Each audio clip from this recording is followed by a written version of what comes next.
All right, we've calmed down after the miracle that was the double doink at London. There's probably a good, like, a better name you can give the miracle that we witnessed.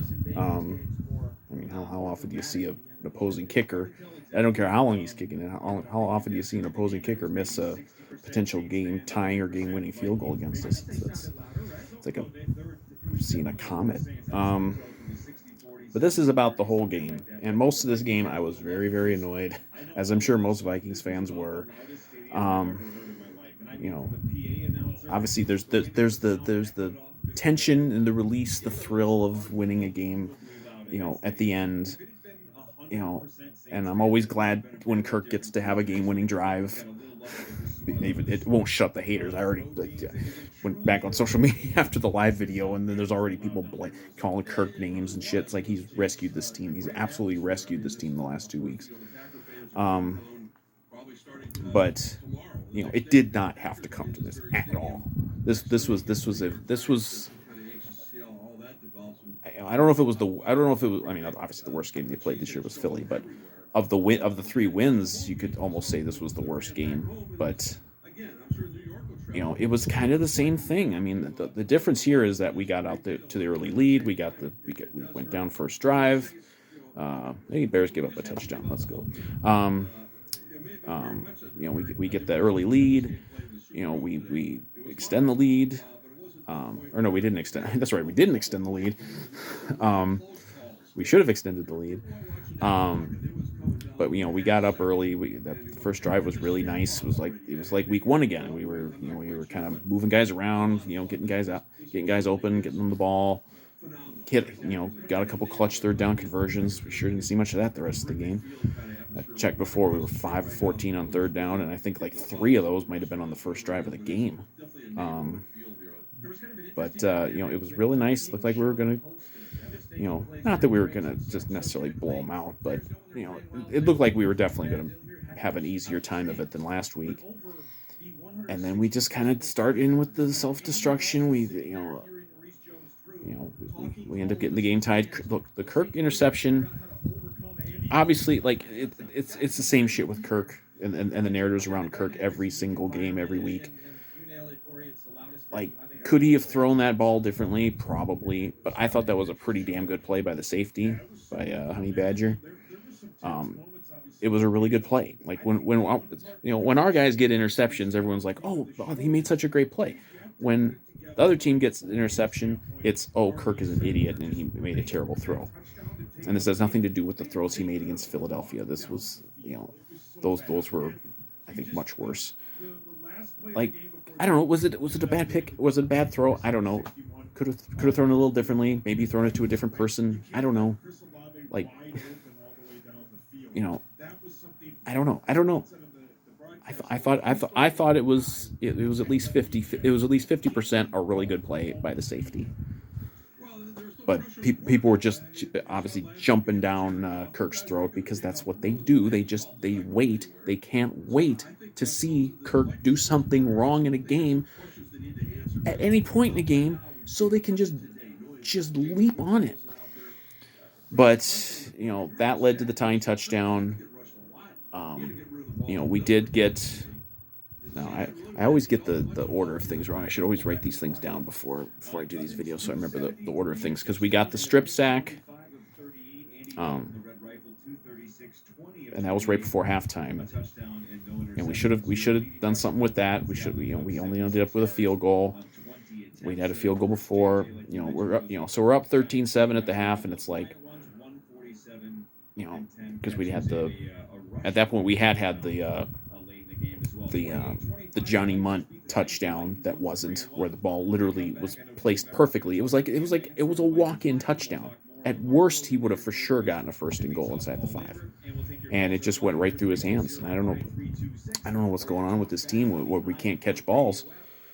But and then JJ, like, and JJ had a great. I didn't realize he had 147 yards on 10 catches by the end. It seemed like he only had like two significant plays, but and people blamed Kirk for that one, the one that put right on JJ in the end zone. I mean, I'm sorry. Yeah, he had to turn back for it, but he had both his hands on the ball. If you have both your hands on the ball, it's a drop. I'm sorry. I don't. I if I'm if I mean, I guess they do officially score drops. That's a drop. I'm sorry. That's a drop. That has to be caught, but people blamed Kirk for it because they want to. You know, I mean, Kirk would have had 3 touchdown passes today just with that. Like, just if two guys catch balls that are right on him. You know, sometimes you're gonna. We had a couple other drops. We had a Cam Dantzler pick that was dropped at one point. And I don't remember if we gave up points on that drive or not, but it's like these things, these are the things that were just driving. Some of the things were just driving me fucking insane this whole game.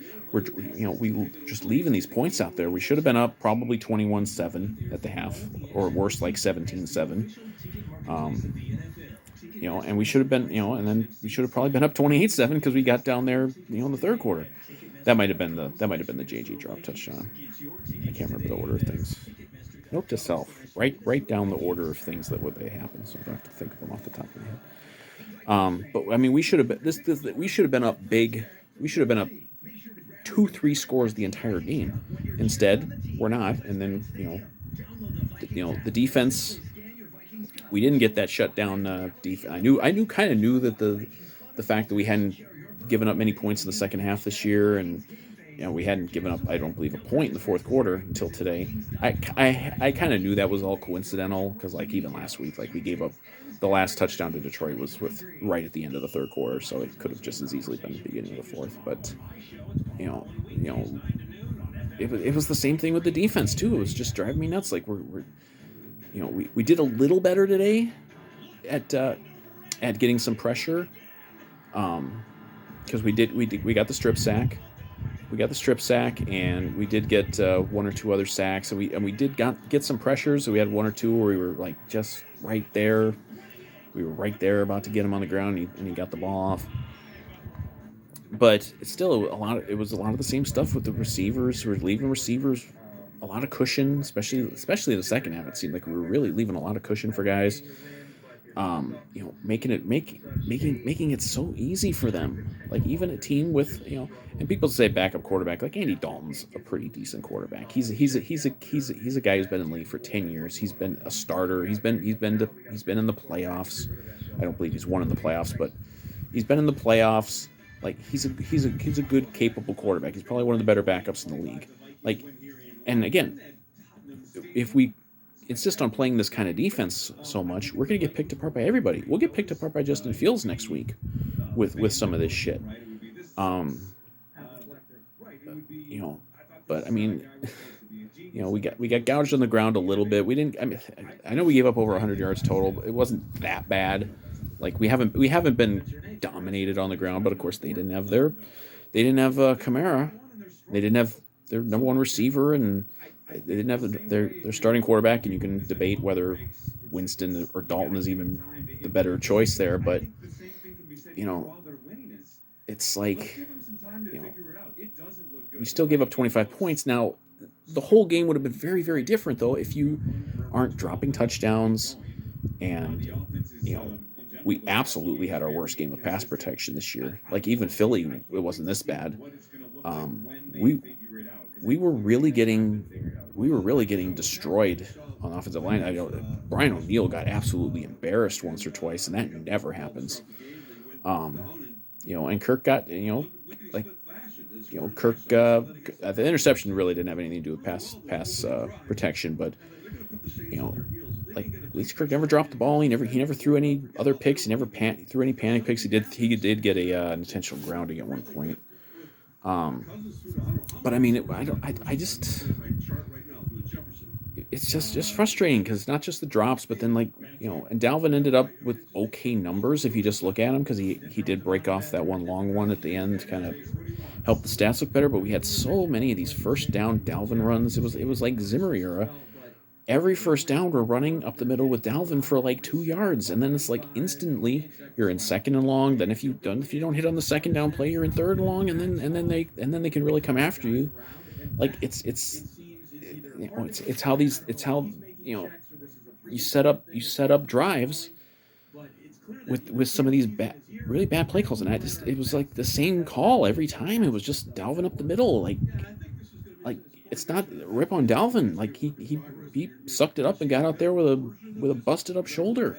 Like credit to him that he got out there, but I thought for sure that they were gonna not use Dalvin like this today because hell, they even had Ty Chandler active. I thought maybe we'd see him out there. Maybe he got out there on special teams or something, but um, we barely use Madison. It's like it's just Dalvin up the middle, and he's every one of these is like 2 yards, 1 yard.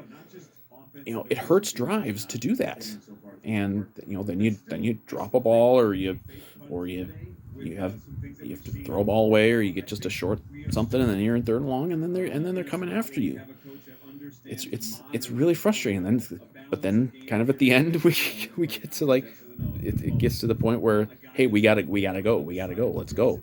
We're trailing now by 3 or it's tied and we got to go win the game and then they kind of open it up again and then Kirk hits passes and he hits a deep ball to JJ and he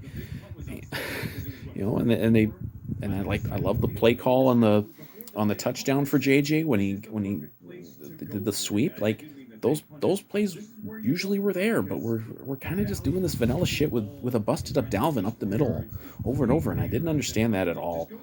Um, and we're not. It'd be different if we were getting good yardage. Like last week, it was almost the opposite. Last week, I was mad we weren't running Dalvin enough because the runs were really working, and then we would go away from it. And this week, they weren't working, and we kept at it, and it's like it's all backwards. So I don't understand that. We're still, and I just the drop passes are just infuriating. We have dropped at least 3 touchdown passes this year, and we've dropped a couple of interceptions.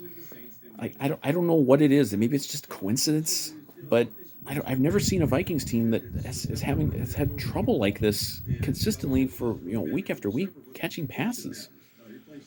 It's just infuriating. It's like it's the easiest thing in the world. Just you throw a pass to you, catch it.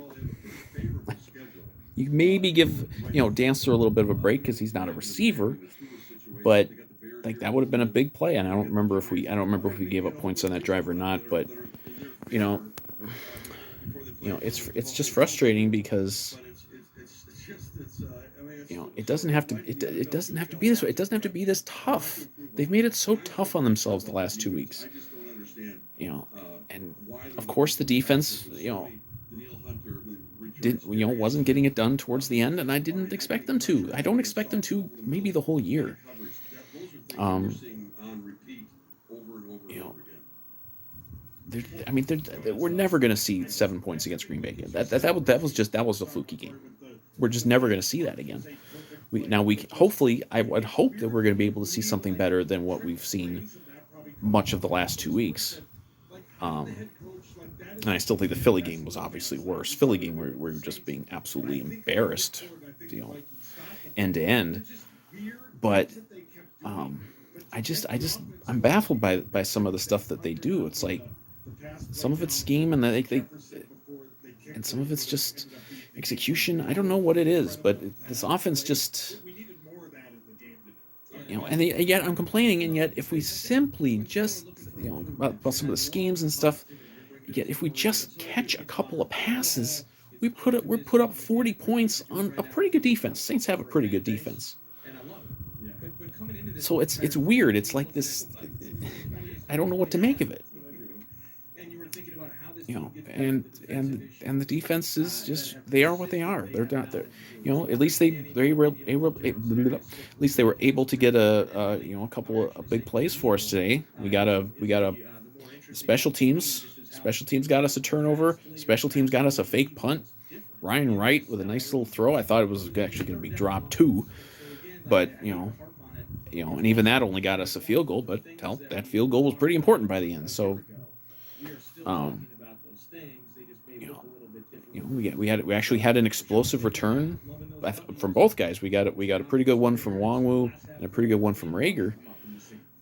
You know, other than the missed PAT by Joseph, which was predictable.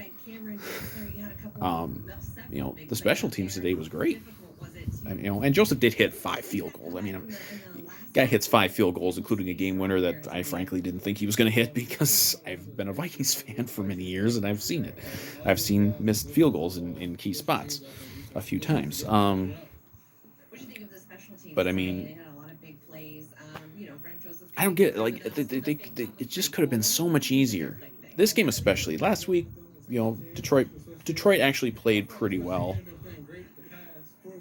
but this week I didn't think. It's not like I thought the Saints played that well. I didn't like. They didn't really do much, other than beat up our crappy defense a little bit. But they didn't do anything that was like, well, the Saints are definitely winning this game.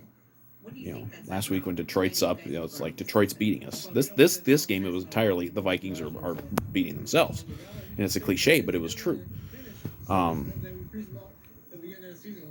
and when the Saints go up 22-19, you're like, what? How is this? How is this even possible that we are losing this game that we should have put away probably by halftime, or if not, very early in the third?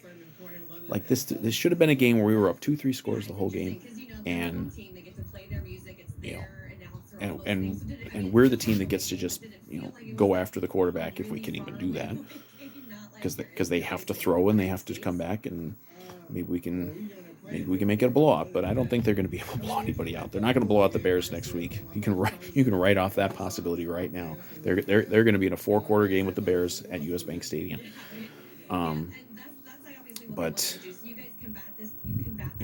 but then at the end, and this wasn't as rousing as last week because it was last week obviously it was a couple of touchdown drives, last second touchdown pass. That's always more exciting than a field goal. But I mean, again, the people want to shit on Kirk Cousins all the time. They can't wait to shit on him. He rescued this fucking team again, gets them down there. After the Saints go up immediately, it's Kirk goes down for a touchdown. They get tied up, 60-yard field goal. Fucking hell! And Kirk goes and hits that big pass to JJ. I didn't like that they were conceding the field goal at that point. But I mean, the strategy of certainly of getting them to burn their timeouts and everything and run the clock down, that made sense. I just didn't like that they really didn't make any attempt on first or second down to move it closer. They didn't try anything till third down, and even that didn't work. But and then Joseph hit the kick, and I'm really glad that he did, and I'm glad that they kept him. I'm glad that they didn't bail on Greg Joseph last year. Like, I know he missed the PAT, should miss the PAT. Naturally, that came into play later in the game. It's very important. Although, who knows how that game that goes at the end, because it would have been, that fourth down where they kicked the 60-yard field goal, they would have gone for it,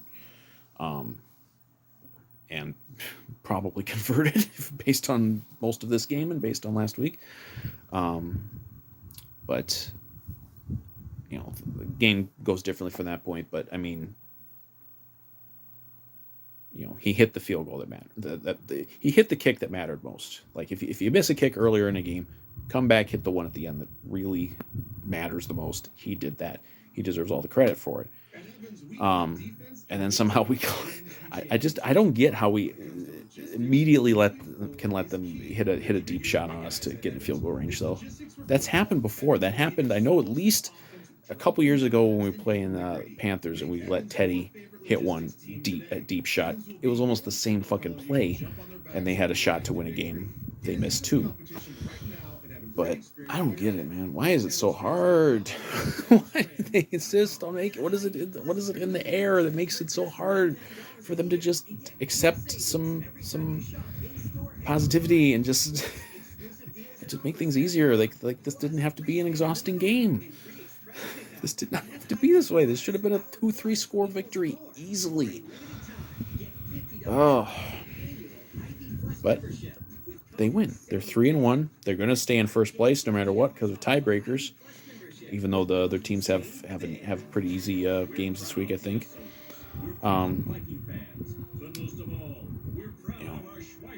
And they can keep working on stuff. I thought today was going to be the best day of the season for the offense. I really did. again, it's like in spurts. They're really good, and they've been very good at end of games the last 2 weeks. They've been extremely good. So it's like you're the ones making the game close at the end. But if you do that and then you can execute at the end of games, you can win. But that's not always going to happen. Kirk's not always going to be able to rescue this team. He's rescued them a lot the last couple of years, and no one's given him any fucking credit for it. They only want to talk about the times that he didn't rescue them. Well, you're not going to do it 100% of the time. You're just not. But like they're 3-1. Like I would have picked them to be 3-1 at this point. I think they'll beat the Bears, although it's not going to be easy because they won't make it easy. They won't let it be easy. And then they go play Miami. In Miami, we don't know who the quarterback's going to be then. I'm guessing it's probably not going to be Tua in that game, but we can't look ahead to that. They can't look past anybody. I mean, it's just that you just can't look past anybody because they can't be they can't be relied on yet. Maybe they'll get to this point, but they cannot be relied on yet to execute in a way that makes games easy for themselves. But they're 3-1. I'm very happy that they're 3-1. Like this team is not meeting their on the field performance is not meeting my expectations, but their record has met my expectations to this point. So it's encouraging. And I hope I'm not still saying in like 2 months, I still think this team is getting there. I want them to be there. I don't want them to still be getting there. They got a bye week coming up in a couple weeks. Maybe that'll help too. But I think they're still fairly healthy. Obviously, we lost Lewis Seen. I saw the replay that was shown on Twitter. It looked really bad, and they took him to a hospital. They had an air cast. He's done for the year. That really sucks for him and the team. Hopefully, it doesn't ruin his career before it's even really started. I'm not aware of any other injury. I think Thielen got a little banged up in the game, and Harrison Smith definitely got banged up towards the end there. There was something, but I don't know if he was then in there on the last couple plays. But as far as I know, they're still fairly healthy. Dalvin played the whole game. I mean, I didn't think Dalvin was good today, but I'll give him credit for gutting it out. So they're 3-1. Like I felt like last week was almost miraculous. I mean, they hadn't won a game coming from multiple double-digit deficits in the same game since like 1979. And then today they get a double doink.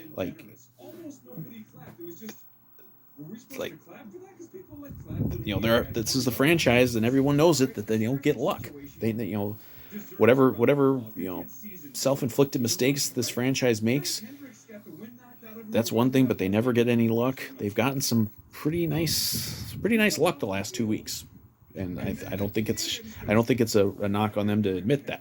Like, they've gotten some luck the last 2 weeks, and I don't believe like you make your own luck, but they've gotten some luck the last 2 weeks. They could very, very easily be sitting here right now at 1-3, and we'd all be like, oh God, this is going to be a really, really tough season to sit through,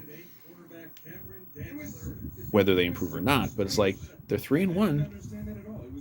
There's only one undefeated team left. I mean, the Vikings are going to be at worst tied for the second best record in the NFL after this game. So, again, I don't think the on-field performance has met my expectations. I picked 11-6 and a playoff team.